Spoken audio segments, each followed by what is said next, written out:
Hello everyone, and welcome to this week's Tip Tuesday. Just a little update. We had some major flooding in the studio and I'm waiting for the insurance company to clear everything so that I can put the studio back together. The equipment and everything is okay, thank goodness, but lost the carpeting and some of the drywall. So I'm coming to you live from the deck today. I wanted to talk a little bit about one of my favorite exercises and why it's so helpful for riders, which is tree. Now, if you don't have a reformer, you don't have a tower, or you don't have a ladder barrel or a spine corrector, you can still do tree on the mat. It is a more advanced exercise on the mat. It is definitely helpful to do it with a strap around your feet, but if you don't have a strap around your feet, you can use a wall. I have my little turtle set up here today, my little turtle planner.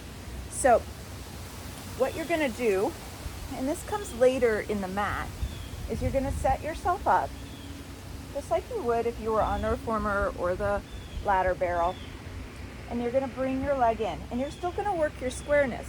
This is really great for working the standing leg, which I like to refer to for riders as your outside leg. It's also really helpful for you to become aware of the proprioception of what you do when you go to use your inside leg. So when you go to use this leg, or for us stretch it, you want to make sure that that hip stays rotated and square, right? And then you're going to straighten and bend 3 times, just like you do on any of the apparatuses. And then you're going to come up to your stretch. You can hold anywhere up the leg that works for you. Ideally, the leg is in and you're stretching here. The thigh never leaves your body. But if that's inaccessible, it's okay if it opens a little bit. You're just working towards that. So once your leg is here, you're gonna walk up to where you can. You're gonna bend your elbows out to the side, and now it's your spine's job to stretch up the tree. So you're gonna stretch up your tree. And from here, you're gonna start to roll back, trying to hold square. Now on the mat, you might feel the need to walk down earlier, which is fine. You're gonna come all the way down, and you can take your stretch overhead, just like you would normally do. At the same point, I'm gonna work the stretch of both legs. I'm gonna bring my hands to the back of my thigh, and I'm gonna start to walk up my tree. Now, if you need a strap and it's hard, you're gonna use the wall. And as you start to walk up your tree, or you're on a hard surface like I am, it sometimes hurts to move your spine into it. And you're gonna come back up to your start position. So it's a stretch, and you're lifting your energy up your tree, and then you release your spine into the mat like a roll down, stretch in both directions, chin in, and you walk up your tree. And you can see it's a little tricky for me today. I'm a little tighter than I normally am because I can't get my normal workouts in. But what you want to do is just keep working at it. You're going to do 2 per side. You switch to the other side, and you lift to stretch. Keep a really lifted spine here, and you want a really square pelvis. You're going to round down.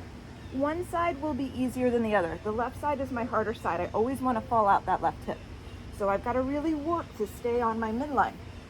As I lie down, I take my stretch in both legs.